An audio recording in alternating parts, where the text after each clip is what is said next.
Éric Ciotti, bonjour. Bonjour. Merci d'être avec nous. Vous êtes Merci à député vous. des Alpes-Maritimes. Vous êtes candidat à la présidence de la République. Vous aviez annoncé votre candidature ici même. Ça vous a porté chance, hein, Éric Ciotti, puisque... On verra, mais en tout cas, j'étais enfin, heureux de le bon. faire ici. Bon, dans tous les cas, ça semble vous avoir porté chance, puisqu'on dit que vous pourriez être au second tour de la compétition LR. J'y reviens, Éric Ciotti, mais je voudrais commencer évidemment avec le Covid.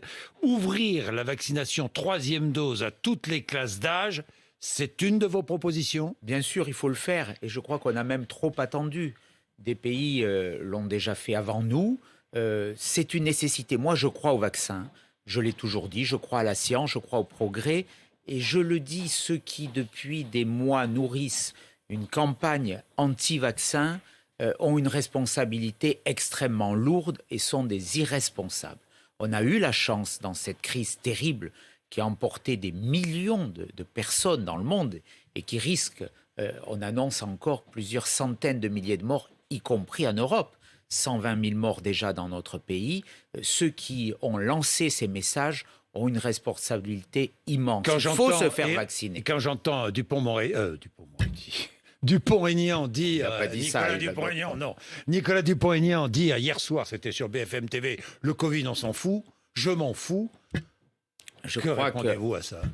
Il faut penser à la détresse des familles, à ceux qu'on a laissé croire que c'était le vaccin qui était un danger, alors que le vaccin, il protège. On voit bien que toutes les statistiques sont là.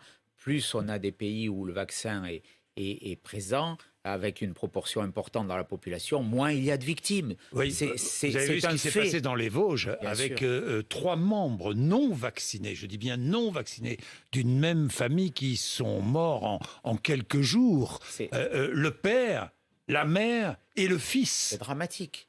C'est Oui. dramatique. Mais moi, je dis aussi, et c'est une leçon Oui. de cette crise, on a toujours un temps de retard dans la réaction. Depuis le début, j'ai été rapporteur de la commission d'enquête.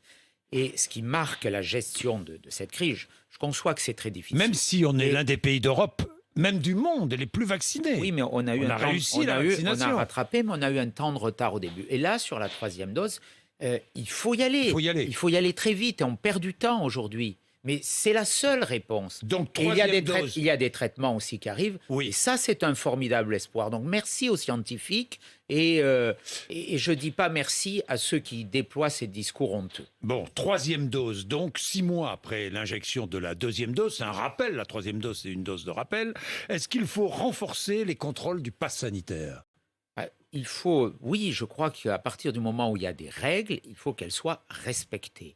La loi a fixé des règles. J'ai d'ailleurs voté, je le dis, sur le premier pass sanitaire, je l'ai voté dans ma famille politique parce que je crois qu'il faut inciter à la vaccination. C'est ma conviction profonde. Bien.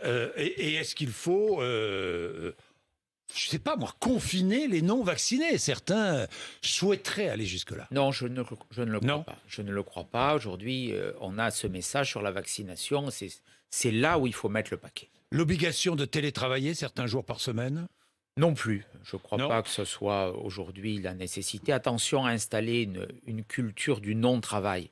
Voilà, on a payé, c'est un autre sujet, mais on paye encore très lourdement sur la déstabilisation de notre économie les 35 heures. Faisons attention à installer aussi la culture du non-travail. Moi, je crois au travail, à la vertu du travail, un travail bien rémunéré, c'est d'ailleurs au cœur de mon projet, mais n'allons pas trop loin là-dessus. Rétablissement de la gratuité des tests PCR? Oui, je le crois. Je crois que c'est utile aujourd'hui. Ils le sont déjà. Ils sont déjà gratuits sur prescription médicale. Pour les mineurs, les cas contacts, les contre-indications, les vaccinés, les malades récemment guéris. On a eu 30 000 cas hier, c'est gigantesque, avec moins de tests. Tester, c'est aussi prévenir, c'est pouvoir isoler. Donc je crois que mettons tous les moyens pour essayer d'endiguer cette inflation des cas que l'on dénombre depuis quelques jours de façon exponentielle. La Guadeloupe, la Martinique, Éric Ciotti, le rétablissement de l'ordre public préalable à toute discussion, dit le gouvernement, vous êtes d'accord? Oui, qu'est-ce que ça traduit? Crise de l'autorité, c'est malheureusement partout sur le territoire. L'autorité de la République, elle est affaiblie. On a connu ça en 2009. Hein. Oui, on a connu ça en 2009, mais on voit Aujourd'hui, Très violent, ça a duré 40 ce jours. qui se passe en Martinique et en Guadeloupe, avec des facteurs spécifiques, une forme d'abandon aussi de ces territoires qui sont méprisés. On voit ce qui se passe à Mayotte sur l'immigration, on voit ce qui se passe en Guyane. Il n'y a pas de véritable politique sur les Outre-mer. Moi, je suis choqué aussi que le président de la République, alors qu'on aura un référendum décisif sur la Nouvelle-Calédonie, ne se prononce pas, qu'il soit neutre, alors que la présence de la France dans l'Indo-Pacifique est essentielle au travers de la Nouvelle-Calédonie. Donc, il y a un mépris, on ne regarde pas ce qui se passe dans les Outre-mer. Il y a un taux de pauvreté en Guadeloupe, en Martinique, qui est très, très fort. On a des services publics délabrés. Première leçon, enfin 2 leçons, perte d'autorité, mais on voit dans des quartiers, en métropole aussi, abandon des territoires d'outre-mer. Et puis ensuite, et ça rejoint ce que je disais précédemment sur le Covid, manque d'anticipation. On a un gouvernement qui réagit lorsque la crise est apparue. Pour moi, gouverner, c'est prévoir. Je crois qu'il faut qu'on regarde un peu plus loin, qu'on ait des gouvernements qui ne soient pas que dans l'instantané, dans le moment, dans l'instantané. Il faut qu'ils aient une vision, il faut qu'on arrête avec l'excès de communication. Là, on a vu, on a envoyé de façon un peu symbolique le RAID, le GIGN. Mais tout ça... Une provocation, dit Jean-Luc Mélenchon. Tout ça se prépare. Une provocation inutile. Ça peut être utile. On a tiré sur balles réelles, mais ce n'est pas le cœur de métier de ces forces d'intervention qui sont là pour libérer des otages. Il y a des forces de maintien de l'ordre, il y a des véhicules blindés de la gendarmerie qui sont faits pour ça, pour lever les barrages. Donc la réponse policière, le maintien de l'ordre, on sait faire. Là, on est dans la com. Et moi, je voudrais qu'on ait enfin un gouvernement. Sur la crise sanitaire aussi, je disais toujours un temps de retard. Sur la sécurité, on ne réagit. Darmanin, il a réagi sur le checkpoint à Marseille, qui a tellement choqué les Français, où des dealers ont mis un checkpoint pour rentrer dans la cité des Flamands. Il a réagi après que la télévision en ait parlé. Quand on est ministre, quand on est président de la République, on regarde un peu plus loin. Même si dans la crise sanitaire, le quoi qu'il en coûte était une démesure. Des mesures efficaces et prises tout de suite. Mais on verra bien. On verra bien. Bon. La comparaison avec les autres pays, il y a eu moins d'argent dépensé et plus de croissance, par exemple en Allemagne. Donc il faudra le payer, le quoi qu'il en coûte. Plus de croissance en Allemagne, ça, il faudrait vérifier. Au cœur de la crise. Mais en ce moment, il y a plus de croissance en France qu'en Allemagne. Au cœur de la crise, en 2020, nous, on a eu moins 10, moins 6. En 2021, comparer la croissance. Comme on est descendu plus bas, on remonte un peu plus haut. Bon. Mais le final, il est plus favorable à l'Allemagne avec moins d'argent public dépensé. Bon, Éric Ciotti, envoyer le GIGN et le RAID, donc c'est utile, mais c'est pas la solution. Enfin, alors il y a une autre. Je ne dis pas que c'est pas la solution, mais c'est pas la première. Est-ce qu'il faut négocier l'obligation vaccinale en Guadeloupe et en Martinique? Non. Des personnels soignants et des pompiers? Non, je ne le crois pas. On ne négocie pas. Il y a une unité de la République. Bon. Quand on est soignant, on ne met pas en péril les patients qu'on soigne. Et est-ce qu'il faut organiser un référendum sur l'indépendance ou l'autonomie? Parce que certains en parlent, de la Martinique ou de la Guadeloupe. Je ne le crois pas. Je crois qu'il y a un attachement très, très fort de ces territoires à la France.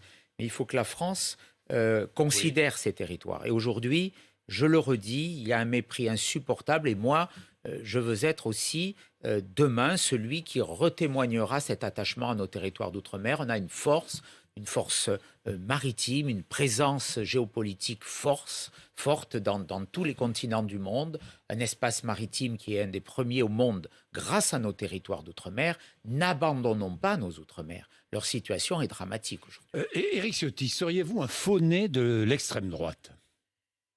Moi, j'entends ces discours. Ils sont téléguidés par nos adversaires, par la Macronie. Vous savez, moi, je suis candidat dans cette élection pour casser les codes du politiquement correct.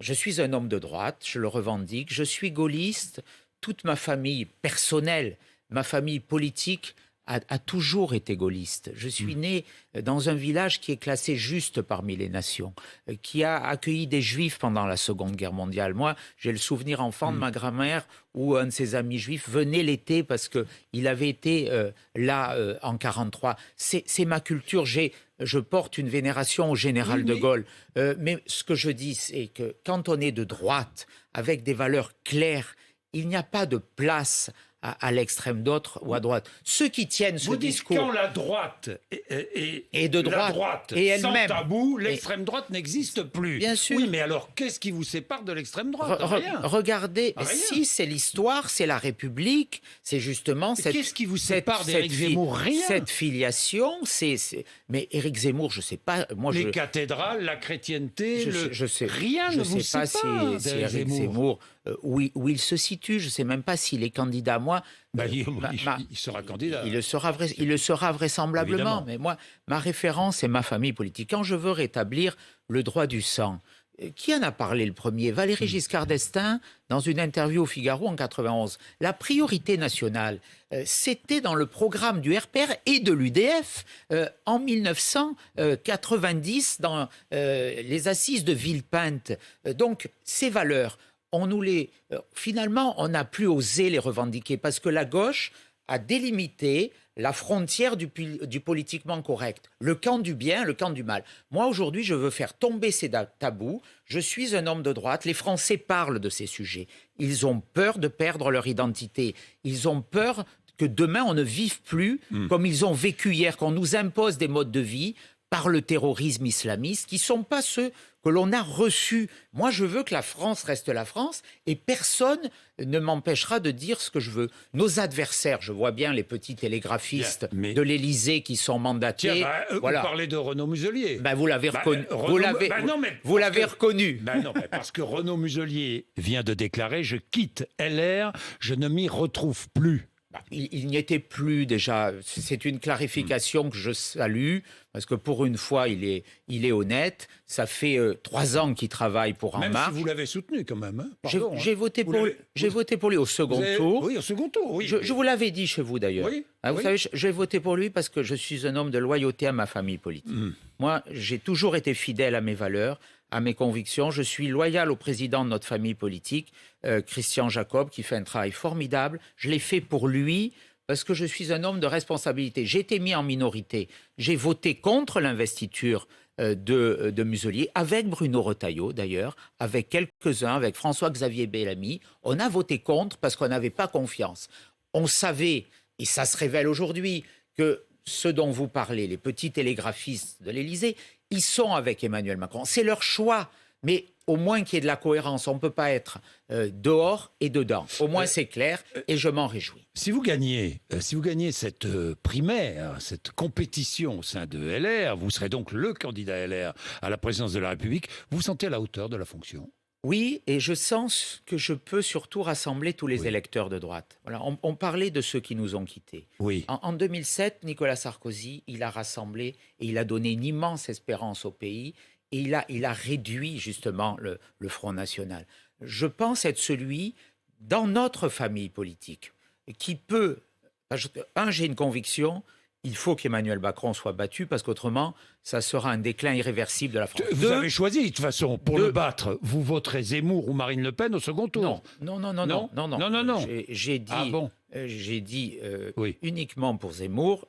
Pas pour Marine Le Pen. Absolument. Mais cette hypothèse, elle ne se produira pas. Pourquoi? Parce que seul un candidat issu de notre famille politique peut gagner.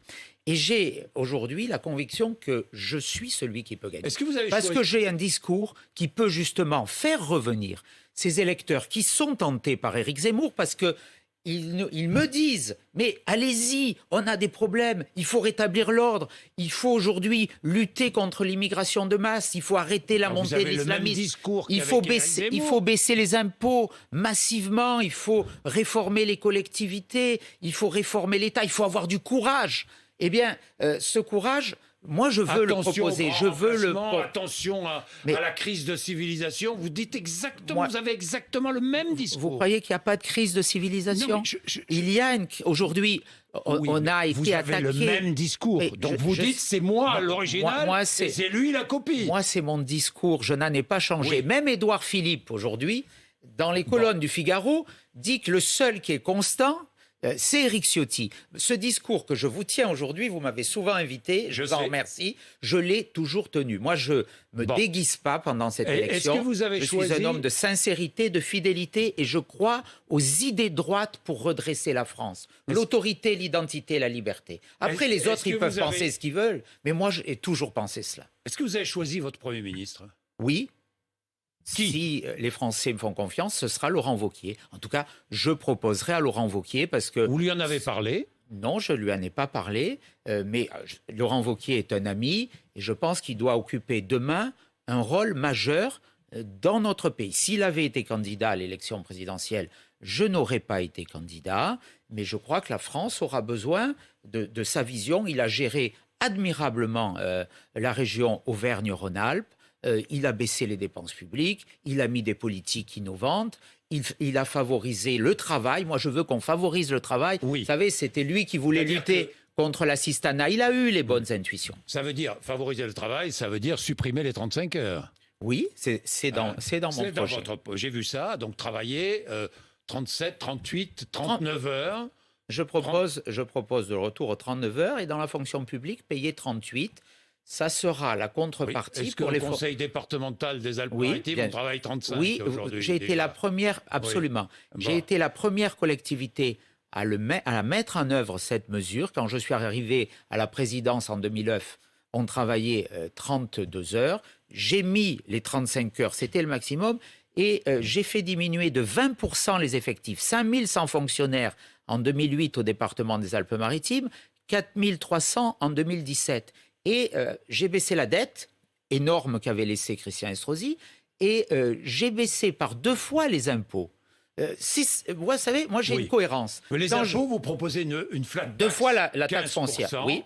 Une flat tax à 15%. À partir d'un SMIC. Il y aura 2 taux. Ceux qui ne payent pas d'impôt sur le revenu aujourd'hui n'en paieront toujours pas. Mais, vous savez, à partir de quand on ne paie pas d'impôt sur le revenu aujourd'hui? C'est quoi? Autour de 11 000 euros avec les abattements. Alors, donc ça fait un salaire... 1,2 SMIC pour une personne c'est seule ça. Et 2,92 SMIC pour un couple avec 2 enfants. On sera au même niveau avec les abattements. Donc là, ça ne change pas. Le principe, tous ceux qui ne paient pas d'impôt aujourd'hui ne paieront pas d'impôt sur le revenu. En revanche, les autres qui sont matraqués d'impôts, qui paient jusqu'à 45%, tout le monde sera un taux de 15%. Quels que soient ses revenus. Absolument. Et la contrepartie... Quelqu'un qui gagne 3 millions d'euros par an ne paiera que 15% d'impôt. Moi, je veux un impôt avec une efficacité économique. Parce que cet impôt, paradoxalement, il fera revenir des contribuables, il permettra de lutter contre le travail au noir. Tous les pays qui l'ont fait, je pense en particulier à l'Estonie, ont eu des résultats économiques remarquables. Et l'assiette de l'impôt étant plus large, mais le taux plus faible, on a plus de recettes. Et ces recettes supplémentaires que j'aurai aussi par la baisse des niches fiscales, parce que les niches fiscales, vous savez, elles coûtent aujourd'hui 90 milliards d'euros. La Cour des comptes nous a dit que la moitié d'entre elles étaient inutiles et inefficaces économiquement, et elles coûtent plus que l'impôt sur le revenu rapporte. Donc moi, je propose que le gain qu'on va avoir, parce qu'on aura un gain avec cette mesure, nous le placions à la baisse, vers la baisse des charges salariales et la baisse des charges patronales pour que le salaire net augmente. C'est-à-dire que quelqu'un qui gagnera 3 000 euros, qui gagne aujourd'hui 3 000 euros net par mois, eh bien, il aura une augmentation mensuelle de 150 euros. C'est pas négligeable. Moi, je suis un homme de droite. Un homme de droite, il verse pas des primes, il va pas vers l'assistanat. Un homme de droite, il diminue les impôts. On a le record du monde des impôts. Il faut arrêter. Et en même temps, il faut diminuer. En même temps, je ne devrais pas dire la formule. Parallèlement, il faut diminuer les dépenses publiques. On ne peut plus être aussi un pays asphyxié par une bureaucratie. 250 000 fonctionnaires en moins, c'est ce que vous proposez. Je ne vais pas entrer parce que... Je reviens dans l'esprit du programme de François Fillon. J'ai compris. Qui était un très bon projet. Je regardais tout votre programme. Je vois le consommateur de cannabis, 1 000 euros d'amende. Oui. C'est-à-dire que je fume un joint, 1 000 euros d'amende. Amende forfaitaire délictuelle. 1 000 euros d'amende. Oui, aujourd'hui, cette mesure a été votée par aujourd'hui. C'est une bonne mesure, l'amende forfaitaire délictuelle. Vous savez, la drogue, c'est un fléau terrible en termes de santé publique.